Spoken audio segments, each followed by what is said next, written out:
The emergency alarm echoed through the Galactic Council chamber. Ambassador Wheeler's crystalline body flickered with distress as he processed the incoming transmission. The message was breaking. A part filled with screams and the sound of weapons fire through the chaos. One word repeated: help the Velhari colony.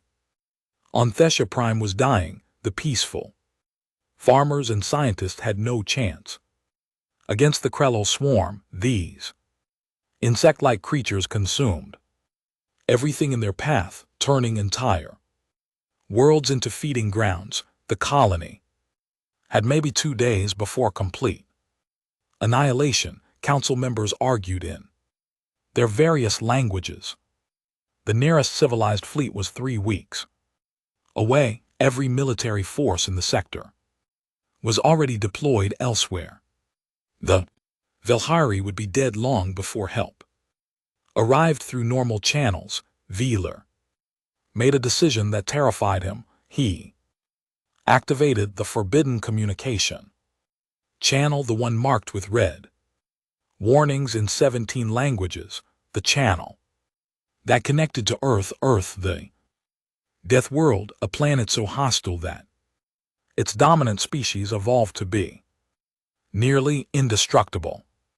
Humans were banned from most civilized space. They were too violent, too aggressive, too dangerous. Their idea of acceptable risk made other species physically ill, but they had the fastest ships and the most lethal military in known space. The response came within minutes. A rough voice speaking heavily accented galactic common. This is Captain DeJoe of the Earth Defense Fleet.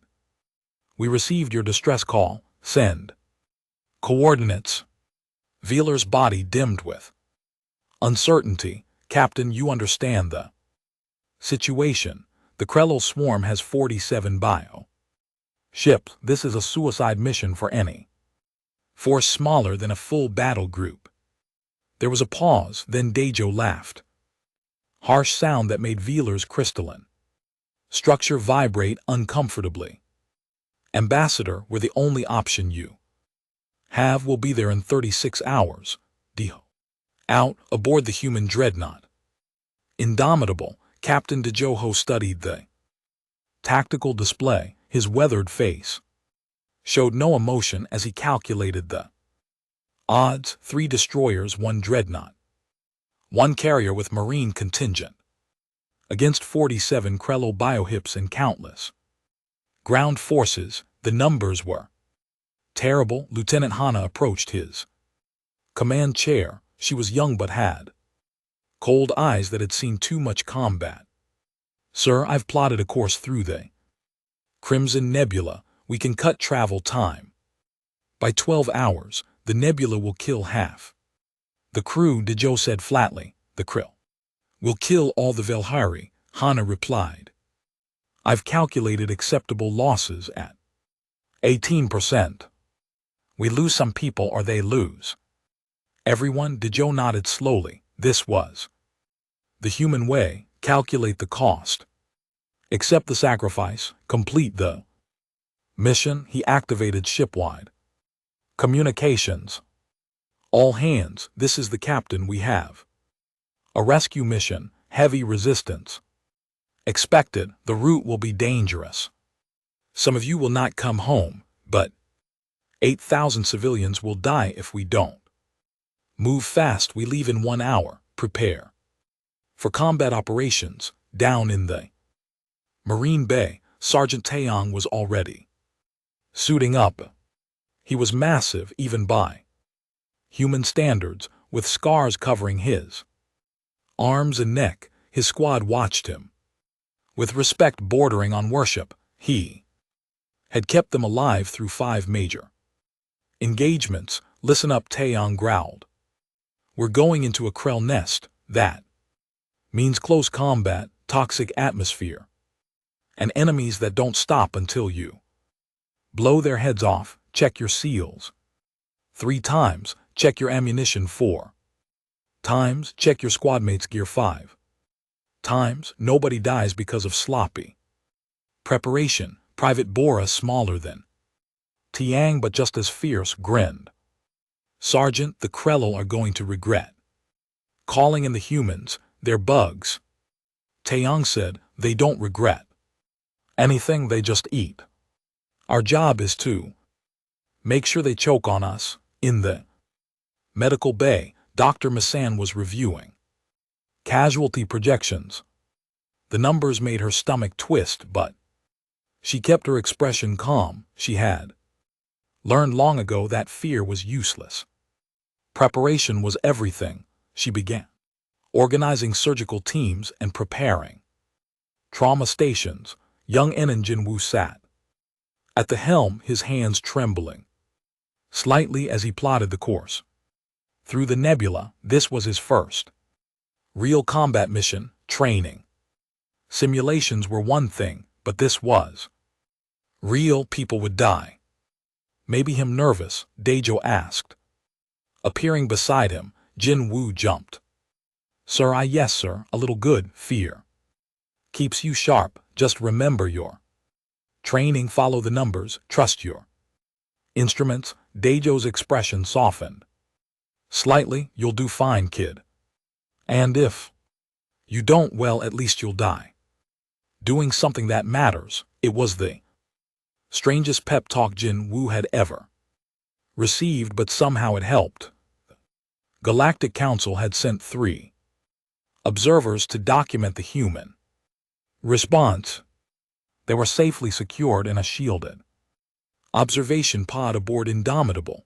As the fleet entered the Crimson Nebula, they watched in horror as radiation levels spiked to lethal ranges. They're killing themselves, one observer whispered. No, Veeler said quietly. They're calculating acceptable losses. This is what Deathworlders do. They accept risks that would make us surrender immediately. The journey through the nebula was violent. Ships shook from spatial distortions. Radiation burned through secondary systems. 2 crew members died from exposure when a seal failed. The humans recorded their names, sealed their bodies, and continued working. The alien observers watched the crew during off shift. Humans exercised in crushing gravity.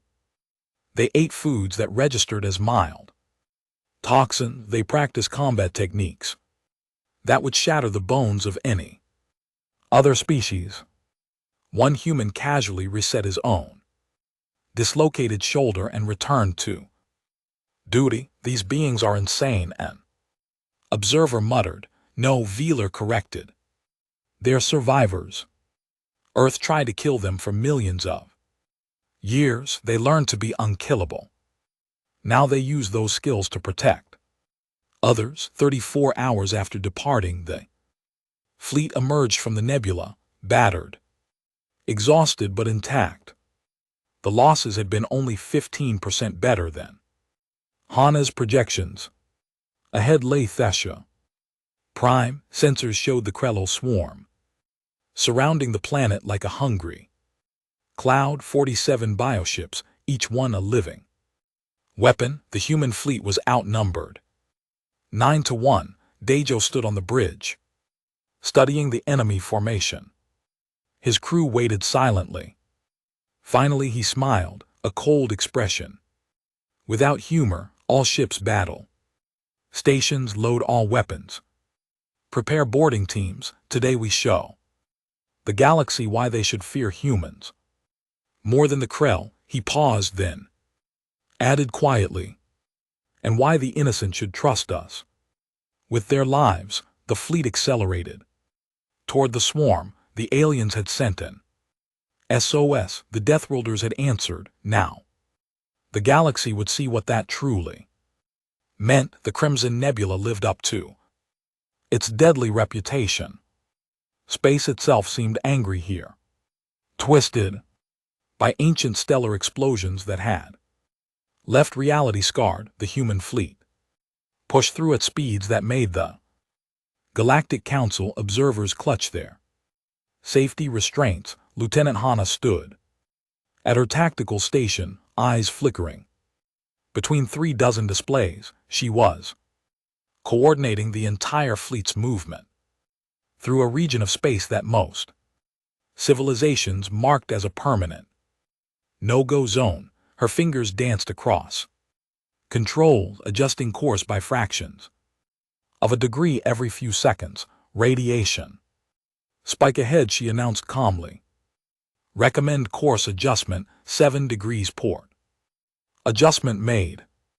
Jin Woo responded from the helm. His nervousness from earlier had transformed into intense concentration.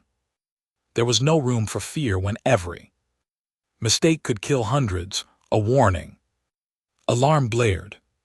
One of the destroyers, the Soul, had strayed too close to a spatial anomaly. Its shields flickered and failed. Emergency systems kicked in automatically. Soul reports casualty, the communications officer said. Engineering section exposed to radiation. 6 dead, 14 injured. Captain DeJoe's jaw tightened, but his voice remained steady. Acknowledged. Continue on course. In the observation pod, the alien witnesses stared in disbelief. One of them, a feathered being named Kershaw, spoke in a trembling voice. They're not stopping. 6 deaths and they continue. As if nothing happened, Veeler watched the human captain's face on the monitor. They recorded the names. They will mourn later. Right now, 8,000 Vilhari civilians are counting on them to arrive in time. This is madness, Kershaw insisted.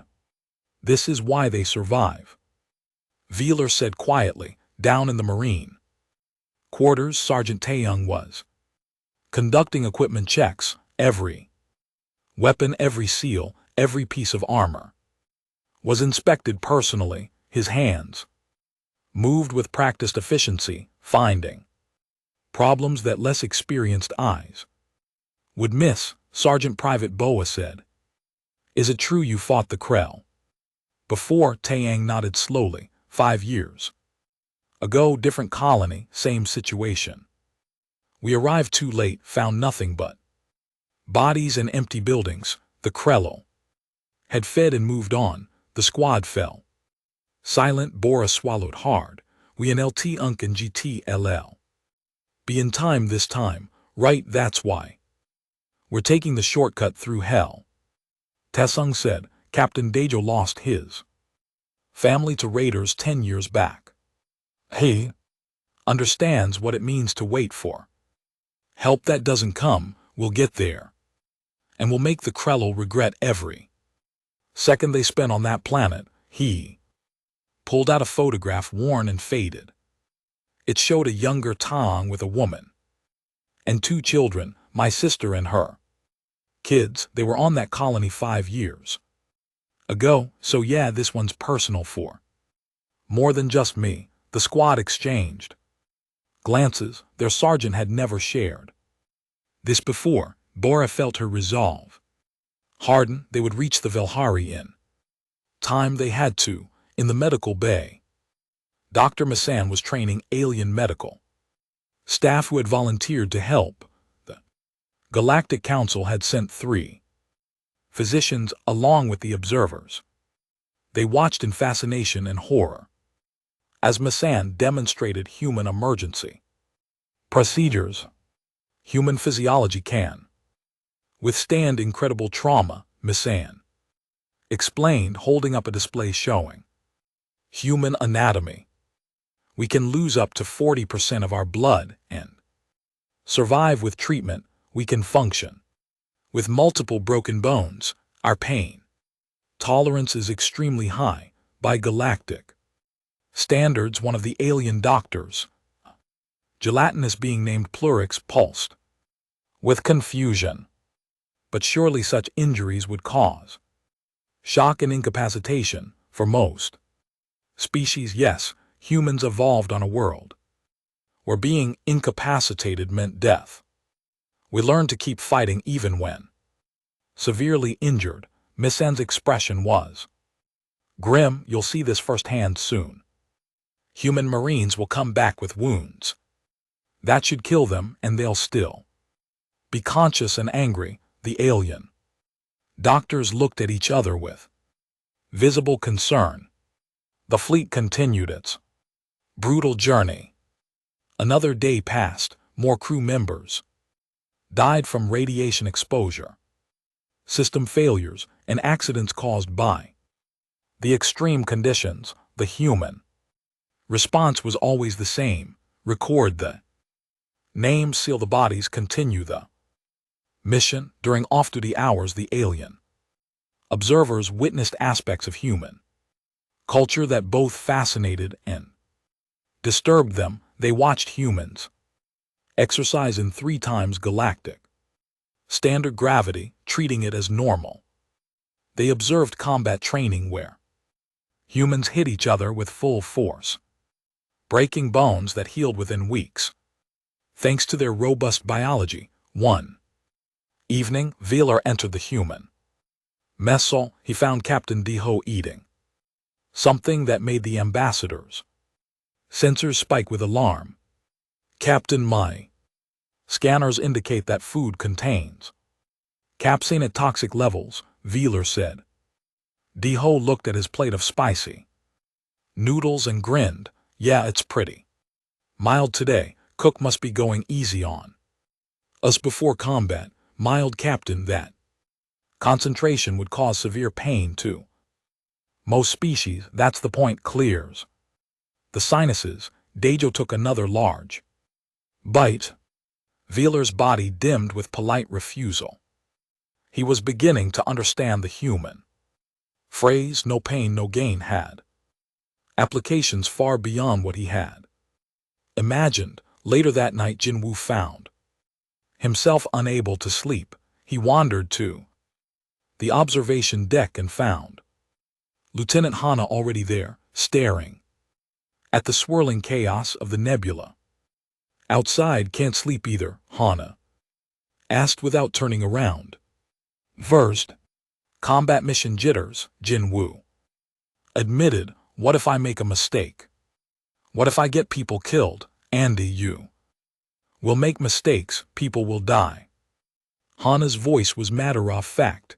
The question is whether you learn from those mistakes or let them paralyze you. That's not very comforting. VV. It's not meant to be. Comfort is a luxury we can't afford right now. Hana finally turned to look at him. But I'll tell you what Captain Dejo told me.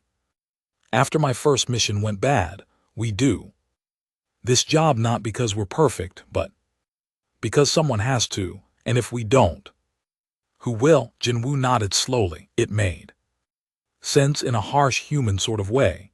The final hours of the journey were the worst. The fleet had to navigate through a region where space itself seemed to fold back on itself. Ships disappeared from sensors only to reappear kilometers away. Time flowed strangely. Some crew members aged hours and minutes, but Lieutenant Hana's calculations held true. Her course, brutal as it was also accurate. 36 hours after departing, exactly as promised, the fleet emerged from the Crimson Nebula, battle-scarred, radiation burned, and down nearly 200 crew members. But they had made it. R1 ahead lay Thesha Prime. The planet was beautiful, covered in purple forests and silver oceans, but surrounding it was the Krell swarm, a dark cloud of biological warships that blotted out the stars. Captain Dejo stood on the bridge, silent for a long moment. Then he activated fleet-wide communications. All ships, this is Deho. We came through hell to get here. Good people died getting us here on time. Now we honor them by finishing the job. Battle stations, load all weapons, prepare to engage. He paused, then added in a Softer voice, the Velhari are counting. On us, let's not let them down like. We've been let down before, Sergeant. Taeyong's voice came over the channel. Marines are ready, Captain, give us something to kill. Oh, you'll get your chance, Sergeant. All ships attack Formation Delta. We're going straight through their lines, the alien observers gasped. Veeler spoke urgently, Captain, that's suicide. Standard doctrine is to maintain distance and use long range weapons. Joe smiled that cold smile. Again, Ambassador. We didn't come here to follow standard doctrine, we came here to win. Hold tight. The human fleet accelerated toward the Krell swarm at speeds that should have been impossible. Deathworlders had arrived, and they were about to teach the galaxy what that truly meant. The Krell swarm detected the human fleet too late. They had been focused on the dying Velhari colony below, their bioships, gorging on the resources of Thesha Prime. The appearance of 5 ships dropping out of faster-than-light travel directly into their formation caught them completely by surprise. Captain. Joe's voice was ice-cold. All weapons fire at will. The Indomitable opened fire first, its main rail guns launched slugs of metal at a fraction of light speed. 3 Krell biohips exploded before they could even respond. Their organic armor no match for kinetic weapons designed to punch through asteroid fields. The Krell adapted quickly, as they always did. The swarm began to move, surrounding the human vessels with living ships that spit acid and launched biological missiles. What the Krell didn't understand was that humans expected this, humans planned for this. Execute Wolfpack pattern. Lieutenant Hana commanded. Her fingers flew across the tactical display, coordinating all 5 human ships in a dance of destruction that defied conventional military doctrine. Instead of maintaining formation and fighting defensively, the human ships split apart. They darted through the Krell swarm like predators hunting in a pack, isolating enemy vessels and destroying them with concentrated fire. When the Krell tried to swarm one ship, another would appear from an unexpected angle. Weapons blazing. Sol reports successful kill. That's number 7, the communications officer announced. Buselson is taking heavy fire. Hana noted. Shields at 40%. Buselson fall back. Do you cover their withdrawal? Joe ordered. The chess game continued, each move calculated to maximize damage while minimizing losses. In the carrier bay, Sergeant Taeyong was strapped into his drop pod, his entire marine contingent ready for planetary assault. The colony below was still under siege by ground forces. The space battle would mean nothing if the Krell consumed everyone before the humans could reach them. 30 seconds to drop. The launch officer announced. Taeyong activated his squad channel. Remember your training. Krell are fast, but we're faster. They're strong, but we're stronger. They don't feel fear. That's their weakness, not ours. We know fear and we use it. Let's go save some civilians. Yura. The Marines shouted in unison. The drop pods launched. 60 Marines in individual pods, falling through the atmosphere like meteors. The Krell ground forces detected them immediately and opened fire with organic artillery. 3 pods were destroyed in the descent. Their occupants vaporized instantly. Tsung's pod hit the ground hard enough to create a small crater. The impact would have killed most species. Humans had designed their armor to absorb it, and their bodies could handle what the armor couldn't. He burst from the pod, weapon raised, and immediately shot two Krell warriors that had been approaching. Private Bow, Ra and LT Unk and GT. Pod landed 20 meters away. She rolled out, her smaller frame moving even faster than Taeyong's. Sergeant, I've got visual on the colony's inner wall. Krell'll have breached in 3 locations. Then we pushed them back. Squad on me. Marines formed up with practiced efficiency and charged toward the colony. The Krell'll swarmed to meet them, clicking mandibles and razor-sharp claws, eager for human flesh. What followed was not a battle by civilized standards, it was butchery. The humans fought with a ferocity that shocked even the mindless Krell. When ammunition ran out, they used blades. When blades broke, they used their armored fists. When armor failed, they used rocks and sheer stubborn rage. Inside the colony, a young Velhari named Shervil huddled with other civilians in a reinforced shelter. They could hear the fighting outside, the screech of Krell and the thunder of human weapons. Then the sounds changed.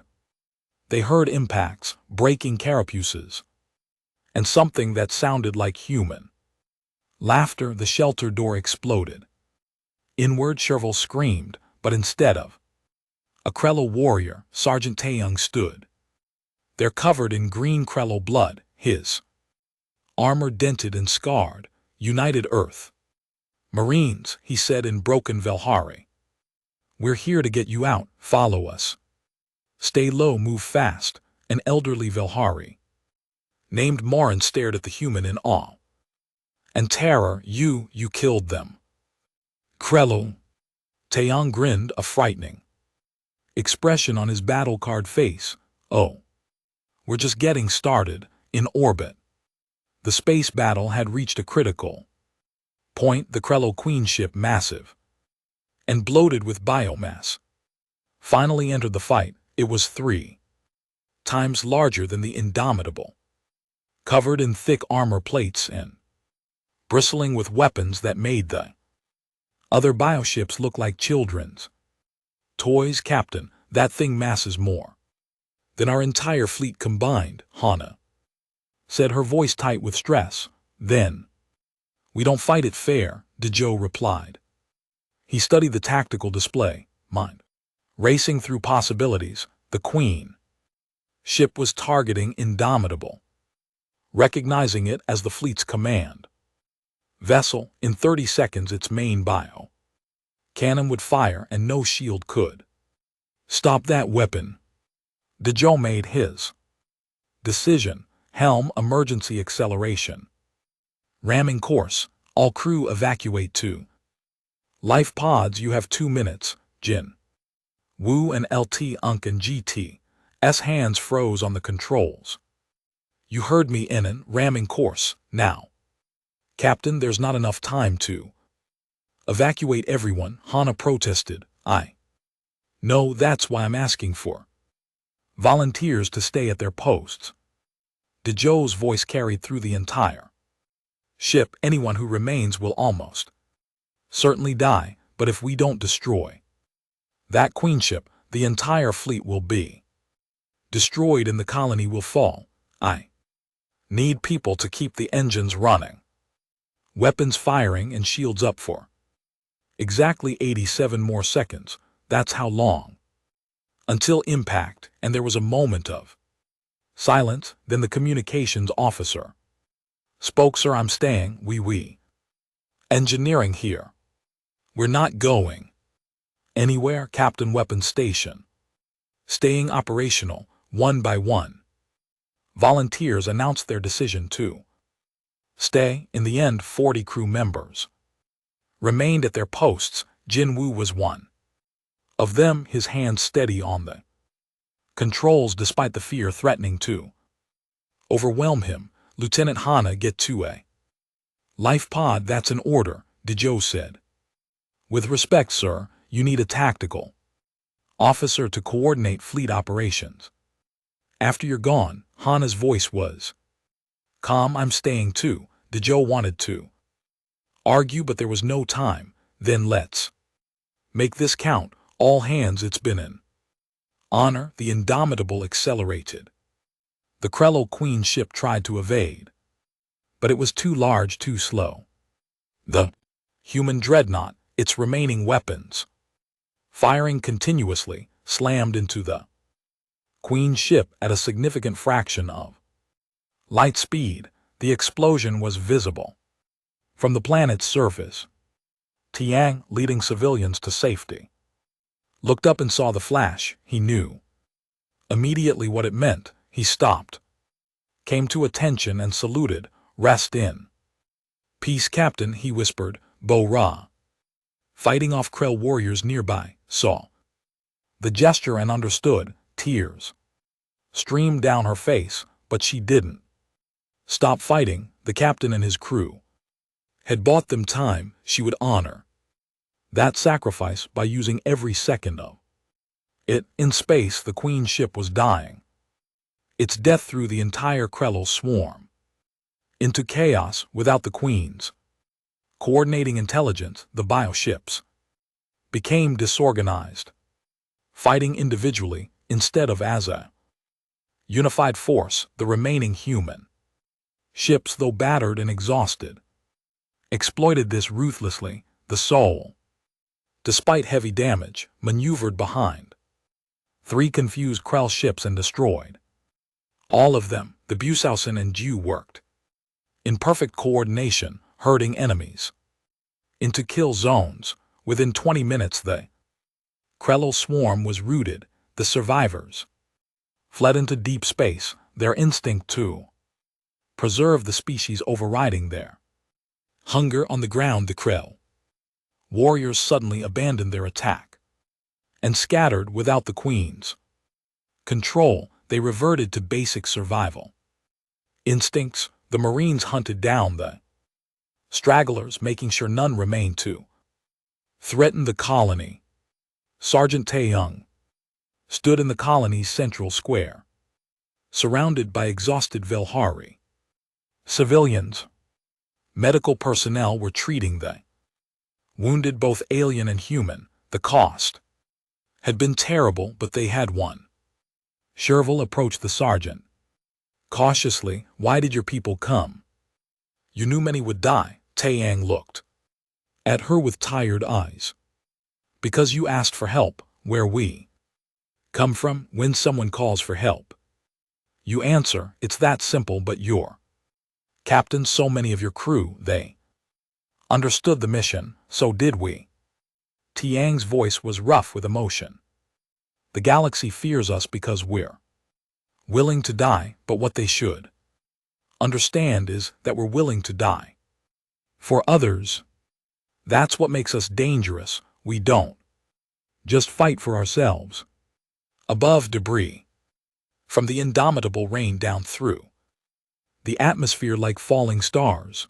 The colony of Thesha Prime was silent, the way that only comes after terrible violence. Smoke rose from hundreds of fires. The beautiful purple forests were scarred with impact craters and acid burns, but the colony still stood, and the Velhari still lived. In a makeshift medical center, Dr. Misun worked alongside Velhari healers to treat the wounded. Her hands moved with practiced efficiency, stitching wounds that made the alien doctors cringe.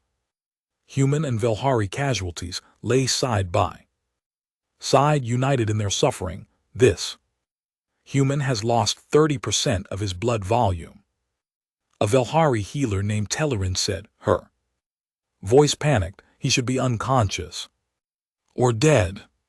The human Marine in question, a young man named Cao Min, grinned weakly. Takes more than that to stop a Marine doc. Masan pressed a hydration pack into his hand. Drink slowly. You're going into surgery in 10 minutes. Will he survive? Tellerin asked. Probably. Humans are annoyingly hard to kill.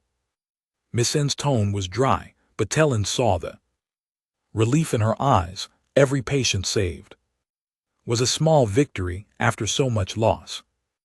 Outside, Sergeant Taeyong was supervising the collection of human remains from the battlefield. It was grim work made worse by the fact that many of his friends were among the dead. Private Bo Ra worked beside him, her face streaked with dirt and tears.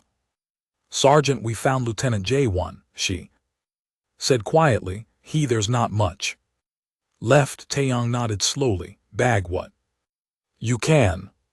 He gets a proper burial like everyone else." He paused, then added softly, "He was a good officer, died covering civilians." Bora wiped her eyes.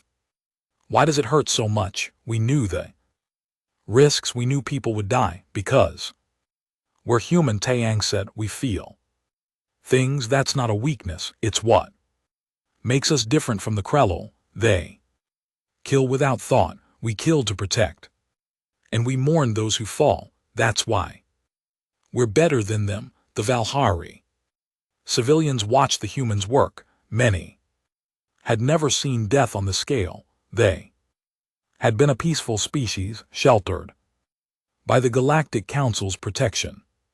Now they understood the cost of that protection when it came from warriors like these. Sherville helped recover human bodies from the wreckage.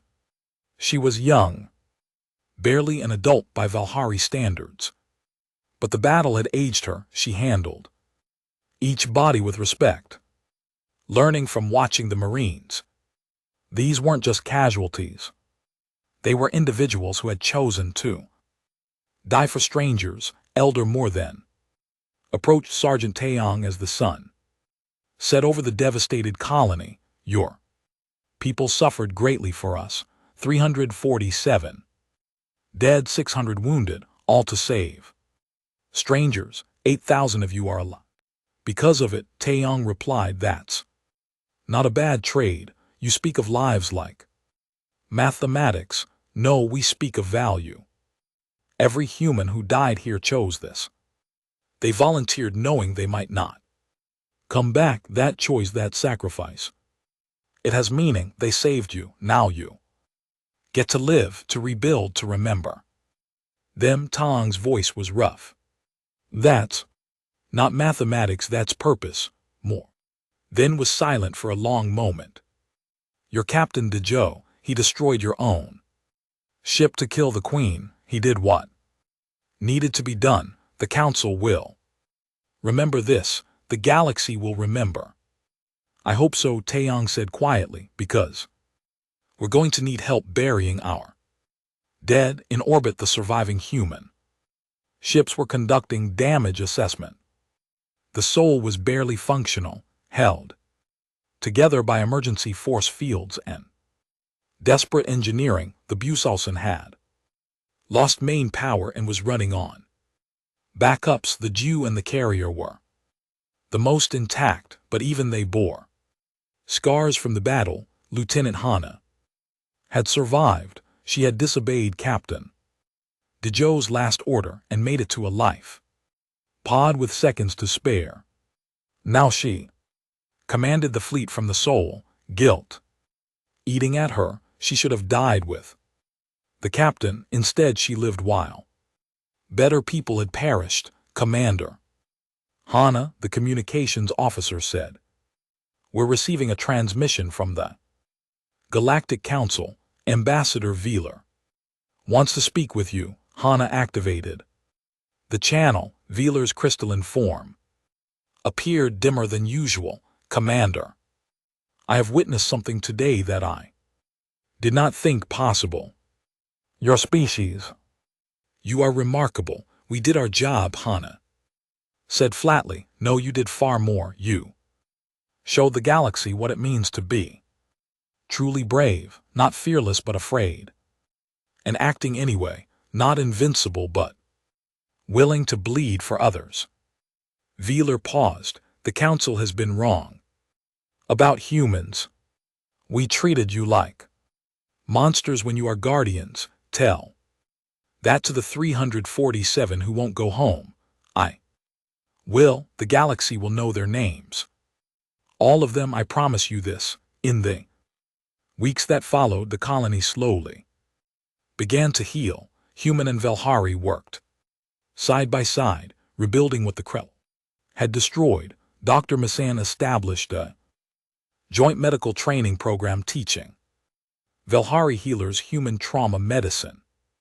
The techniques were brutal by their standards but effective. Sergeant Taeyong found himself training Velhari volunteers who wanted to defend their world. Most couldn't handle the physical requirements, but a few surprised him with their determination. One young Velhari named Kureth managed to complete basic hand-to-hand combat training, something no other species had done before. You're tougher than you look, Taeyong told him. I watched you fight. Kureth replied, I watch humans die too.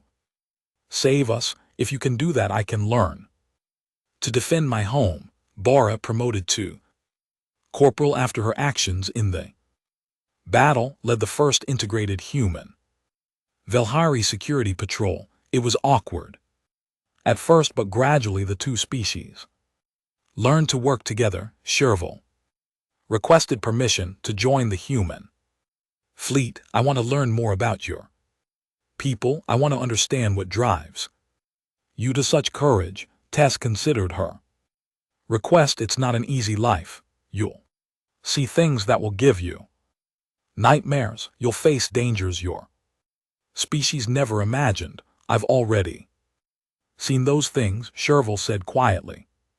The difference is that humans run toward the danger, not away from it. I want to learn how to do that. 3 months after the battle, a memorial station was constructed in orbit of Thesha Prime. It held the names of all who died, human and alike. Captain Dejo's name was first on the list, followed by the 40 volunteers who stayed at their posts. Jin Wu and LT Unk and GT's name was there, the young helmsman who overcame his fear to save thousands. At the dedication ceremony, Lieutenant Hana gave a speech that would be remembered across the galaxy. These people died not because they were fearless, but because they cared more about others than themselves. They were teachers, farmers, soldiers, and healers. They were flawed and frightened and brave. They were human, and in their final moments, they showed the galaxy what humanity truly means. But even as the memorial was dedicated, long rain sensors detected something troubling.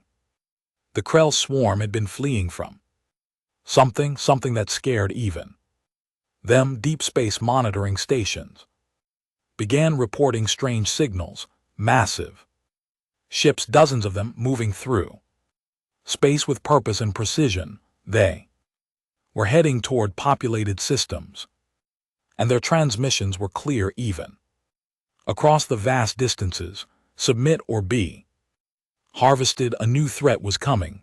The harvesters, as they became known, had already destroyed 6 civilizations in the past 3 months. They were more advanced, more numerous, and more ruthless than the Krell could ever be.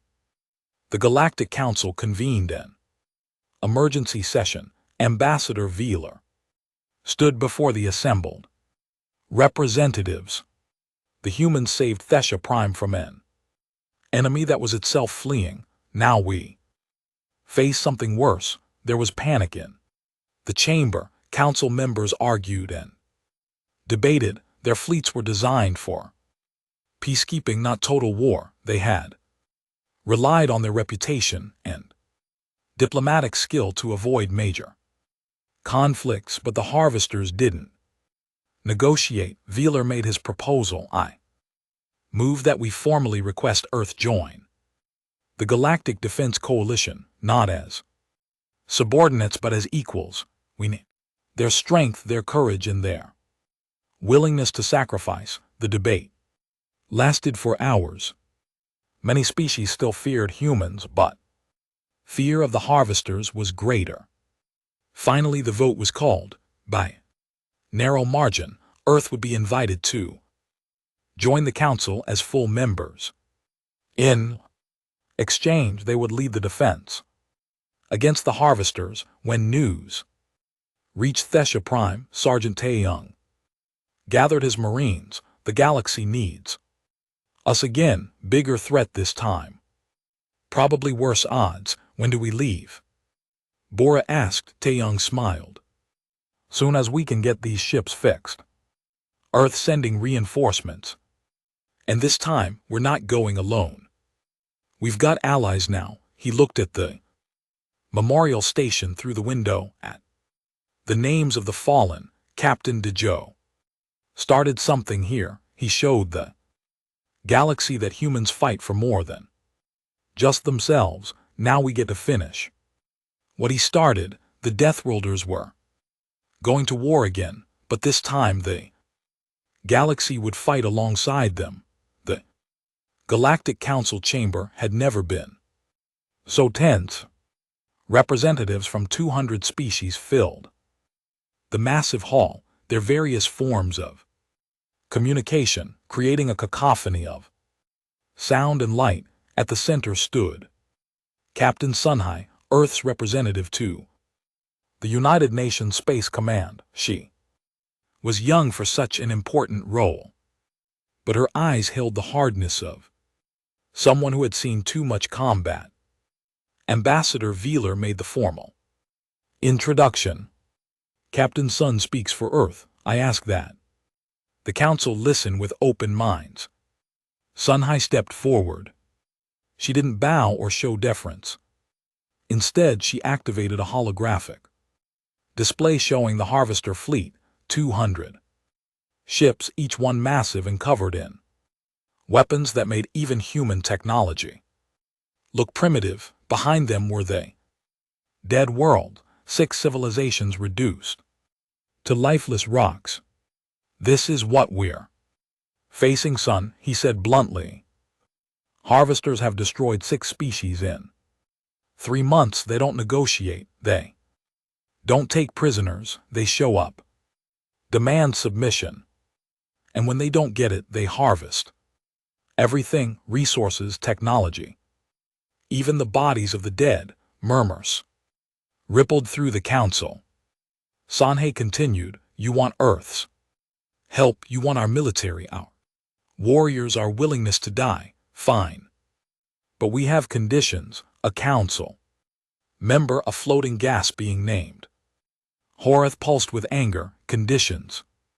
Your species should be grateful for the opportunity to prove you're not the savages we believe you to be. Sunhai's expression didn't change. My species just lost 347 people, saving yours. We don't need to prove anything. A friend. You called us monsters, banned us from your space, and treated us like dangerous animals. Then the first time you needed someone willing to fight and die, you called us. So yes, we have conditions. She held up her hand, counting on her fingers. 1. Earth gets full council membership with equal voting rights. 2. We get access to all galactic technology. No restrictions. 3. You respect human sovereignty. We're not your attack dogs, we're your partners. 4. Every species that wants our protection contributes to the defense fleet. No more freeloaders hiding behind others. Sacrifice. The council erupted in argument. Some supported the demands. Others called them outrageous. Son, he waited patiently for the noise to die down. You have 1 hour to decide, she said calmly. Because ready or not, the harvesters are coming to the Vilhari home world. Long-range sensors detected them 2 days ago. They'll arrive in 72 hours with or without council approval. Earth is sending our fleet to defend The question is whether you'll be fighting beside us or hiding behind us. As she left the chamber, Admiral J. Hyun was waiting. He was old for a combat officer, his hair gray and his face weathered by decades of service. He commanded Earth's entire defense fleet. And he looked grim. How did it go? He asked. About as expected. Half of them still think we're savages. The other half just want us to die for them without giving us respect. Sun Hai sighed, but they'll agree they're more scared of the harvesters than they are of us. Then let's prepare. The fleet is assembling. We've got 80 ships total. Mostly ours, but some Valhari volunteered their vessels. 80 against 200, not great odds. Admiral J. Hyun smiled grimly. When have we ever had good odds? At Thesha Prime, Sergeant Taeyong was drilling his new integrated unit, 50 human marines and 20 Valhari volunteers. The Valhari couldn't match human physical capabilities, but they brought their own strengths. Their senses were sharper, their aim more precise, and they had a natural talent for coordinating group tactics. Corporal Bora was working with a Valhari named Kureth on close-quarters combat. If you're going to hit something, hit it hard enough to matter. Quote. Kureth tried again, this time following through on his punch. The training dummy cracked. His eyes widened in surprise. See, you're stronger than you think. Bora said, humans aren't special. Because we're strong, we're special. Because we refuse to quit, you can learn. That Sherville, now officially part of the human fleet, was studying tactical operations under Lieutenant Hana's guidance. The human officer had survived the destruction of the Indomitable and had been promoted to commander, now leading the combined tactical operations. The key to fighting larger forces is unpredictability, Hana explained, showing Sherville battle simulations. The harvesters rely on superior firepower and numbers. They expect enemies to fight defensively. We don't give them what they expect, but these tactics require accepting heavy casualties, Sherville said, troubled. Yes, that's the hard truth. Winning against superior forces means someone has to die to create openings for others. The question is whether those deaths accomplish something. Hana's expression was haunted. Captain Daejo taught me that he sacrificed himself and 40 others to save thousands. That's the calculation we always face. Dr. Mi-sun had established a full medical academy on Thesha Prime. Valhari humans and even some council members who had stayed behind were learning from each other. The exchange of knowledge was transforming medical science across species. Human resilience is biological. Mi-san lectured to a class of mixed species. But resilience is also mental. It's about refusing to give up even when every logical calculation says you should. That's something any species can learn. Quote, well, a Valhari student raised her hand, but doctor, isn't that just ignoring reality? No, it's choosing which reality to accept. You can accept the reality that says you'll fail and give up, or you can accept the reality that failing means others die and refuse to let that happen. Humans learned this on Earth. Now we're teaching it to the galaxy. The Council finally voted. Earth received full membership, access to technology, and recognition as equals. In exchange, they would lead the defense against the harvesters. It wasn't friendship, not yet, but it was a start. The combined fleet assembled at the Valhari home world, 80 ships facing an invasion force of 200, Admiral J. Hyan, stood on the bridge of his flagship, the Soul Reborn, rebuilt from the wreckage of the original Soul. Beside him, Commander Hana coordinated the fleet. "All ships report ready," Hana said. "Human vessels in aggressive formation. Allied ships in support positions. Marines standing by for boarding.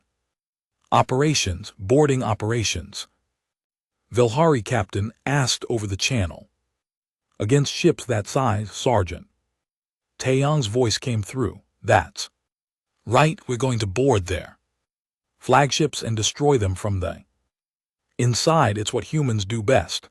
The Harvester fleet arrived exactly on schedule. Their ships were massive, smooth surfaces covered in weapons that glowed with power. They moved in perfect formation, confident in their superiority. Their message broadcast across all frequencies: submit or be harvested. "You have 1 hour," Admiral J. Hun responded. "This is Admiral J. Hyan of the Earth Defense Fleet commanding the Galactic Coalition forces. You came to the wrong galaxy. We don't submit, we fight." There was a pause, then a new voice, cold and mechanical. "You are the Deathworlders. We have heard of you. Your reputation is noted. Your submission would be valuable. Final offer: serve us or die." "Let me make this clear," J. Hyan said. "We survived Earth. We survived the Krell. We've survived everything the universe threw at us. You're just another thing trying to kill us. Good luck with that." The Harvester response was immediate. They opened fire with weapons that tore through space itself. 3 Allied ships were destroyed in the first salvo. The battle had begun. "All ships execute pattern de Joe," Admiral J. Hyan ordered. The human fleet scattered, each ship moving independently but coordinated through Hana's tactical network. They didn't fight defensively. They charged straight into the Harvester formation, weapons blazing. It was suicide by conventional standards. It was exactly what the Harvesters didn't expect. Taeyong's Marines launched an assault craft heading for the Harvester flagship. Bora piloted their craft, dodging weapons fire that would have vaporized them. 30 seconds to impact. "Everyone ready, born ready," Tiang growled. Behind him, 20 human Marines and 10 Vilhari volunteers prepared for the most dangerous operation of their lives. They crashed through the Harvester hull armor, absorbing impacts that should have killed them. The interior was alien, all sharp angles and cold metal. Harvester drones rushed to meet them, mechanical beings with no fear and no mercy. The Marines responded with fury. Human weapons designed for maximum destruction tore through drones. When ammunition ran out, they used blades and fists. Vilhari volunteers fought alongside them, their precise aim and tactical coordination complementing human aggression. "Kirith, LFT flank, bow," shouted. The Vilhari soldier moved instantly, his weapon taking down 3 drones in quick succession. "Getting the hang of this," Kirith shouted back. In space, the battle was chaos. The Harvesters had superior weapons and numbers, but humans had something else: the willingness to sacrifice. Ship after ship made suicide runs, destroying Harvester vessels at the cost of their own lives. Allied species watched in awe and horror as humans demonstrated what they had been trying to explain all along. They were scary not because they were strong, but because they refused to lose. Even when death was certain, they kept fighting. Commander Hana coordinated the chaos from the Soul Reborn, Her tactical display showed 50 human ships remaining, 30 Allied vessels facing 120 harvesters. The odds were still terrible, but they were improving. All ships focus fire on their command vessels. Marine status. Tong's voice came through, broken by static and weapons fire. We're at the flagship's core, planting charges now. Get clear in 3 minutes. Negative. Sergeant, we can't pull back without exposing you. Then don't pull back, just make sure you win. The channel went dead. Bora looked at Tae-Jur. Set the charges. We knew this might be one way. He activated his final message beacon to whoever finds this. We chose this. Tell Earth we died well. Tell the galaxy it was worth it. The charges detonated. The Harvester flagship exploded from the inside, taking 3 nearby ships with it. The loss of their command vessel threw the Harvester fleet into confusion, just as the Krell Queen's death had disrupted the swarm. The battle turned. Human and Allied ships pressed the advantage, destroying disorganized harvesters. After 6 hours of brutal combat, the Harvester fleet retreated. They had lost nearly 60% of their force. The galaxy had won, but the cost was terrible.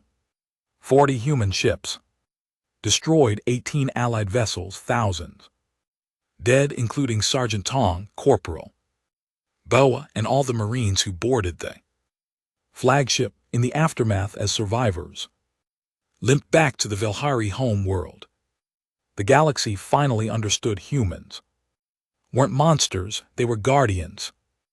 They were the ones willing to stand in the darkness so others could stay in the light. Admiral J. Hyan stood before the Galactic Council 3 weeks later. We won, but victory cost us dearly. If the Harvesters return, we need to be ready. Not just humans, all of us together. Memorial Station was built, larger than the one at Thesha Prime. It held names from dozens of species, all who died defending the Velhari home world. Sergeant Taeyong's name was there along with his Marines.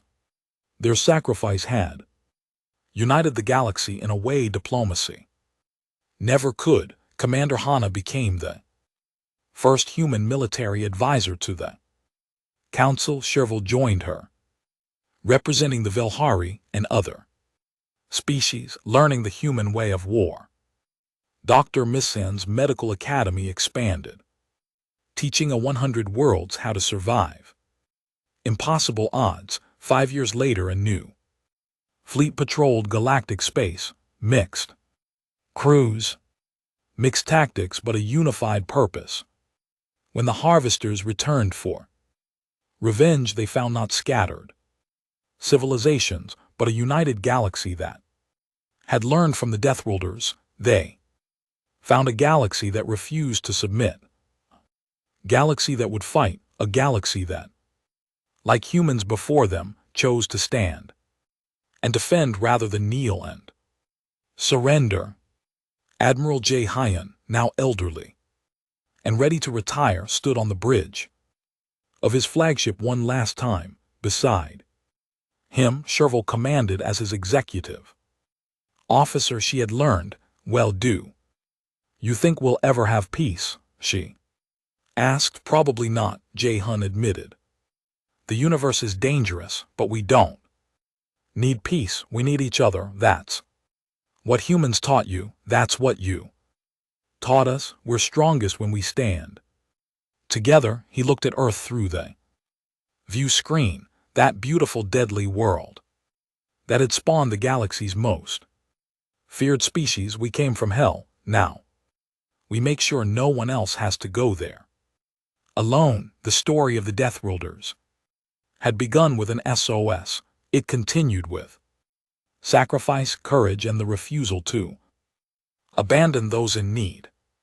And it would endure as long as someone somewhere needed help. Because when aliens sent an SOS, the Deathworlders would always answer. That was what made them truly terrifying, not their strength, but their compassion, not their violence, but their choice to use it only defense of others. The galaxy had learned to fear them. Now it had learned to trust them, and in that trust, hope survived.